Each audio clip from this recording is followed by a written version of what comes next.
Throughout this month, we're introducing you to our 4 remarkable women finalists narrowed down from dozens of nominations. Elizabeth Din joins us now with our 3rd finalist. Well, Jenny and Dan, tonight we are introducing you guys to a woman who advocates for small businesses in big ways. She's been doing this for most of her life, really, whether it's supporting her family's endeavors, her own business, or giving a lifeline to the ones right here in our area.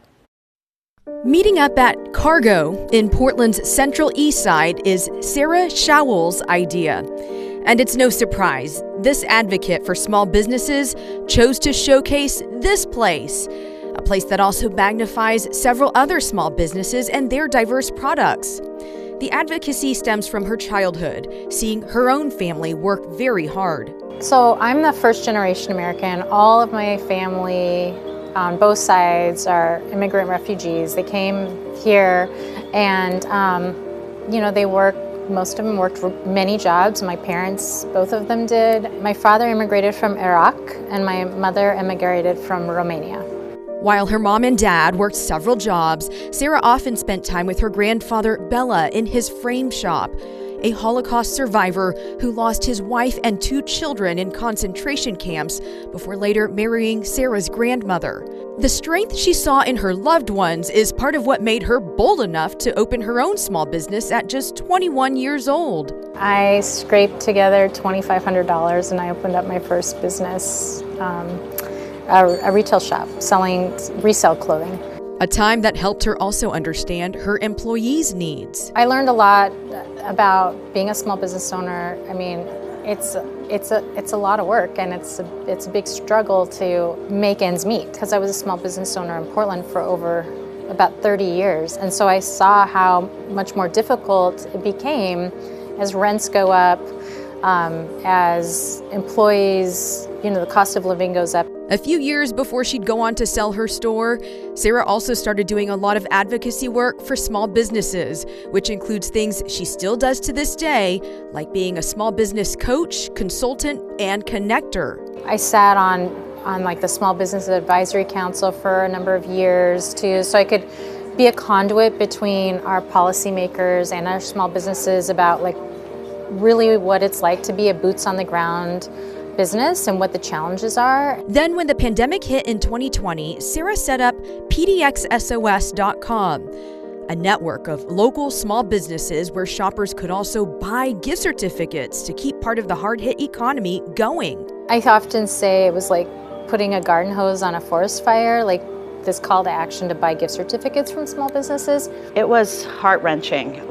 First of all, the loss of doing what you love on a daily basis and your purpose for getting up every day and making someone's day better, make them look better, feel better, all of that just disappeared. But then there were the additional challenges of worrying about, all the freelance artists that I work with and provide work for. Catherine Seeley owns Event Cosmetics in downtown Portland. During the COVID-19 lockdowns, businesses like hers felt helpless. That is until she found out about Sarah's site.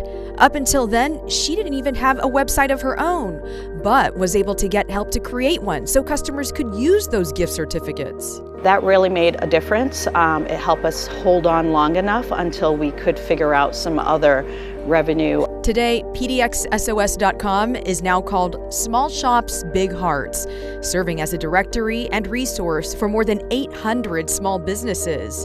Sarah is a bit shy about taking a lot of credit for her work, explaining that what she does simply makes sense for all communities. What a lot of people miss out on is the real fact that small businesses are the economic engine of our state and where we live.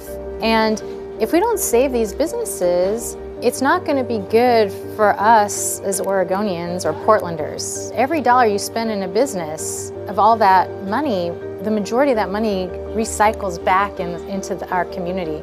I mean, it's just a necessary thing. And that's not all. Sarah also founded Bricks Need Mortar. That is a membership organization which offers guidance, partnerships, and solutions for small businesses. Sarah even received Travel Oregon's Portland Region Rising Star Award at the annual Governor's Conference on Tourism for that actual work. And something else, Jenny and Dan, is that you met Catherine there.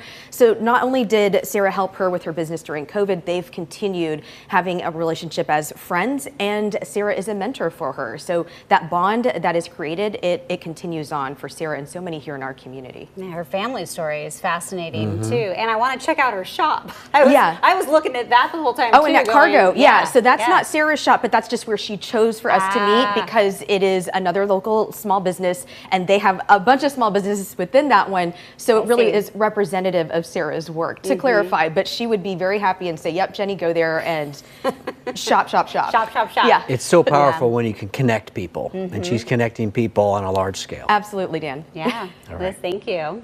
All right, let's talk about